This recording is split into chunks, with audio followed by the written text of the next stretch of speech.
పితృదోషంతో ఇబ్బంది పడుతున్నారా? పాల్గొన అమావాస్య రోజున ఈ పరిహారాలు చేసి చూడండి. తెలుగు సంవత్సరంలో చివరి రోజు పాల్గొన మాసం అమావాస్య.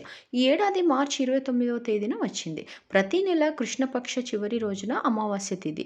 తెలుగు నెలలో చివరి మాసం పాల్గొన మాసం కొనసాగుతుంది. అమావాస్య తిథిని పూర్వీకులకు అంకితం చేయబడినదిగా భావిస్తారు. ఈ తిథికి అధిపతులు కూడా పూర్వీకులే.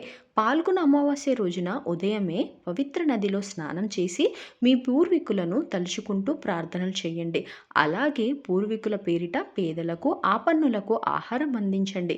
ఈ అమావాస్య నాడు రావి చెట్టుకు నీరు పాలు సమర్పించి బియ్యం పండ్లు పువ్వులు నల్ల నువ్వులు మొదలైనవి నైవేద్యంగా పెట్టండి. దీని తర్వాత రావి చెట్టు కింద నెయ్యితో దీపం వెలిగించి చేతులు జోడించి 11 ప్రదక్షిణలు చేయండి. పాల్గొన అమావాస్య రోజున ఒక శుభ్రమైన పాత్ర తీసుకొని అందులో నీరు నల్ల నువ్వులు దర్భలను కలిపి పూర్వీకులను ధ్యానించండి. పాల్గొన అమావాస్య రోజున కుటుంబ సభ్యులందరి నుంచి ₹1 నాణెం తీసుకొని ఆ డబ్బులను ఆలయానికి విరాళంగా ఇవ్వండి.